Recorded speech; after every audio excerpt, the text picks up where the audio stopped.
తెలంగాణ రాష్ట్రంలో అధికార మార్పిడికి ప్రధాన కారణాలు ఏంది? ప్రధాన కారణం ప్రజలలో నైరాశ్యం రావడం, ముఖ్యంగా యువతలో. ఇంతసేపు నీళ్లు నియామకాలు నిధులు అని అనడం, నియామకాల మాటే మర్చిపోవడం. నియామకాలలో జరిగిన పరీక్షల్లో కూడా అన్ని అవకతవకలు జరగడం. ఇది యువతను బాగా దెబ్బతీసింది. వాళ్ళ యొక్క మెదడు మీద తీవ్ర ప్రభావం పడి, అరే ఎంతో కష్టపడి చదువుకున్న పరీక్షలు ఇట్లా ప్రశ్నపత్రం లీక్ అయిపోతుంటే మన భవిష్యత్తు ఏం కావాలి? మనం తల్లిదండ్రులు రెక్కాడితే డొక్కాడని బతుకులు వాళ్ళు కూలినాలు చేసి మనం చదివిస్తుంటే, మనం ఎంతో కష్టపడి చదివితే కూడా ఆ పేపర్ లీక్ అయిపోయి ఆ యొక్క పరీక్షను వాళ్ళు రద్దు చేయడం, మళ్ళీ ఉద్యోగం వస్తుందో రాదో అనేటువంటి నైరాశ్యంలో ఆత్మహత్య చేసుకున్న వ్యక్తులు కూడా ఉన్నారు. అరే ఇటువంటి స్థితిలో మనకు ఉద్యోగం రాదు, మన తల్లిదండ్రుల ఆశలు మొత్తం ఉమ్మైపోయినాయి, నాకు ఉద్యోగం రాదని చెప్పి నిలువున ప్రాణాలు తీసుకునే వ్యక్తులు ఉన్నారు. ఇది యువతలో బాగా ప్రభావం చూపించింది. రెండోది, ఉద్యోగ వర్గాలలో కూడా ఇంతసేపు మబ్బులలో నీళ్ళు చూపించడం, వీళ్ళు ముంతలలో నీళ్ళు వారవసుకున్నట్టు చేశారు. అయితే ఈ ఉద్యోగాల్లో కూడా మీకు ఇది ఇస్తాము అది ఇస్తాము, పే స్కేల్ ఇస్తాము, ఇది ఇస్తాము అది ఇస్తామని చెప్పి ఏడుకొచ్చిందంటే నా జీతం నాకు దండం పెడతారు. విషయం ఏంటంటే, మా నాన్న రిటైర్డ్ టీచరు, ఆయన ఇంకేం పని చేసుకోలేడు. ఆయన యాక్చువల్గా డయాబెటీస్ పేషెంట్, టీబీ పేషెంట్. ఆయనకు మందులకే మీరు నమ్మండి నవ్వకుండా 16,000 రూపాయలు ఖర్చు అవుతాయి. చెప్పేది నగ్న సత్యం. ఆయనకు 24 తారీఖు వరకు కూడా పెన్షన్ పడేది లేదా? నిజంగా ఎట్లా బతకాలి? ఇక మీ కొడుకుల గురించి చెప్పండి ఏముంది. కొడుకులు వాళ్ళు బతికేదే కష్టం ఉన్న కాలంలో 16,000 రూపాయలు నేను పెట్టుకునే పరిస్థితులు ఉన్నా. మాకు పెద్ద ఆస్తులు లేవు, పాస్తులు లేవు, కేవలం పెన్షన్ మీదే ఆధారపడాలి. నాకంటే ఇంకో వ్యాపకం ఉంది, నేను భక్త అనుకోండి. కేవలం ఆ యొక్క రిటైర్డ్ టీచర్కు ఇంకో ఆసరా లేనప్పుడు ఆయన యొక్క పరిస్థితి ఏంది? మొన్న ప్రభుత్వం దిగిపోయే సమయంలో 29 తారీఖు నాడు పెన్షన్ పడదండి. 24 తారీఖు ఇప్పుడు ముందు చెప్పిన 29 తారీఖు నాడు పెన్షన్ పడ్డది. కేవలం పెన్షన్నే ఆసరా చేసుకొని బతికే వ్యక్తుల జీవితం ఏంది? ఇది కూడా రిటైర్డ్ ఉద్యోగస్తులలో ఉద్యోగ వర్గాల్లో కూడా ఇది ప్రధాన కారణం. ఏంటంటే సకాలంలో జీతం వేయకపోవడం. నిజానికి కూడా ఇప్పుడు మీరు ఇంత పెద్ద క్యూనోస్ నడిపిస్తున్నారు, వాళ్ళకు కెమెరామెన్లకు కానీ మీ యొక్క అనుచర వర్గానికి కానీ మా వాళ్ళకి 29 తారీఖు జీతాలు ఇస్తారు. అనుచర వర్గానికి కానీ అన్నచర వర్గానికి కానీ 29 తారీఖు నాడు ఇచ్చినా కూడా పలానా నాడు వస్తానని నమ్మకం ఉంది వాళ్ళకు. వీళ్ళకి అట్లా కాదు కదా, ఆశతో పనిచేస్తున్నారు. మీరు ప్రతి నెలలో 29 తారీఖు నాడు ఇస్తారు కాబట్టి 29 తారీఖు నాడు వాళ్ళకి జీతం వస్తుంది అనేటువంటి నమ్మకం ఉంది. ఇప్పుడు ఎప్పుడు వస్తుందో తెలియదా? ఈ ప్రాణం రాకడా, వాన రాకడా, ప్రాణం పోకడా తెలియదు అన్నట్టు, ఈ జీతం రాకడా, ఈ మనిషి ప్రాణం నిలబడు తెలియకుండా అయిపోయి. చెప్పు అని ఇప్పుడు వస్తుందండి, ఇప్పుడు బరాబర్ వస్తుంది. మీరు నమ్మండి నమ్మకపోండి, నేను కాంగ్రెస్ సపోర్టర్ని కాదు. ప్రతి మొదటి వారంలో పెన్షన్ పడుతుంది. ప్రతి మొదటి వారంలో పెన్షన్ పడుతుంది. మీకు కావాలంటే నేను బ్యాంక్ స్టేట్మెంట్ చూపిస్తాను. ఓకే, మంచిది. ఇప్పుడు మేము అనేది ఏంటంటే, తెలంగాణ ప్రభుత్వం ఉన్నప్పుడే ఇప్పుడు వాస్తవానికి మాదాపూర్లో నీళ్లు ఉండకపోయింది. నేను సర్పంచ్ చేసిన కదా, మబ్బుల 3 గంటలకు లేచి నల్గొండకి వెళ్ళిపోవాలి, లేకుంటే బిందెలు పట్టుకుని ఇంటికి గడికి వచ్చేది.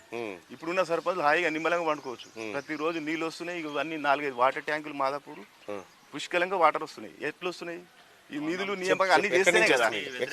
ఇవన్నీ గవర్నమెంట్ చేస్తేనే ఈ వాటర్ ఇంత దూరం మనకు కాళేశ్వరం నుంచి ఇక్కడ వాటర్ రానికి గవర్నమెంట్ ప్రభుత్వం ఖర్చు పెట్టిన డబ్బుతోటే కదా ఇంత దూరం పైప్ లైన్స్ కానీ ఇవన్నీ జరిగితేనే ఇప్పుడు మనం వాటర్ తాగలుగుతాం. కాళేశ్వరం నీళ్ళు ఈ ఊరు దాకా వస్తున్నాయి. అవును, అదే కదా. ఏడా ఇప్పుడు మనం తాగే మిషన్ భగీరథ వాటర్ అదే. ఎవరు చెప్పారు? నేనే చెప్తున్నా. ఎవరు చెప్పింది? అట్లేం లేదు అన్నట్టు అట్లేం లేదు. ఇప్పుడు నీళ్లు లేనప్పుడు నేను సర్పంచ్గా ఉంటే వాగులో నీళ్ళు వేసి వాళ్ళ కేవల తండకు 24 hours అంతకుముందు షెడ్ కట్టింది. ఒక ట్యాంక్ ఉండే, 2వ ట్యాంక్ ఎప్పుడు ఓవర్ఫ్లో ఇచ్చినాం. అప్పుడు కోమారెడ్డి వెంకారెడ్డి కాంగ్రెస్ ప్రభుత్వమే ఉన్నది. అప్పటికి కూడా నీళ్లకు ఏం షార్టేజ్ లేదు. అన్ని HDP పైపు అన్ని వేసి PVC పైపులు ఉండే అవన్నీ తీసేసి కూడా కొత్త లైన్లు వేసినాము.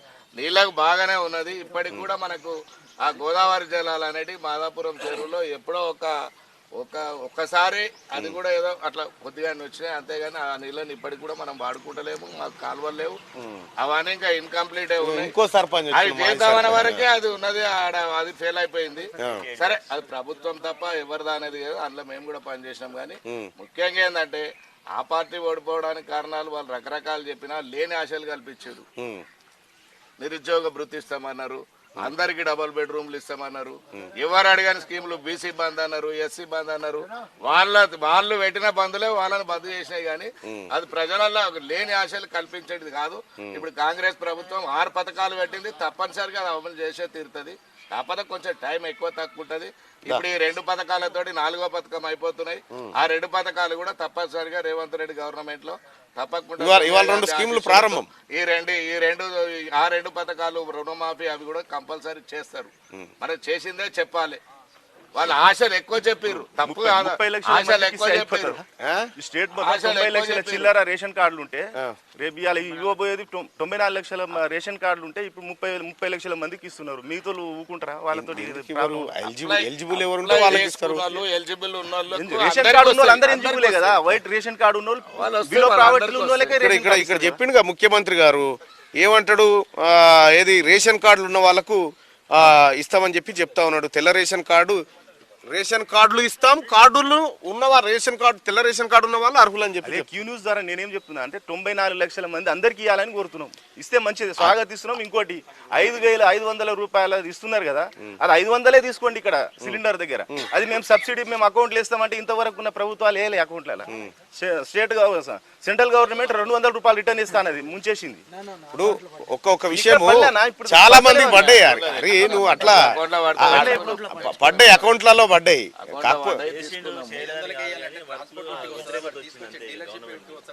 చెప్పారు కదా మీరు చెప్పారు కాబట్టి ఇవ్వాలంటున్నాం మేము. నేనేమంటున్నా,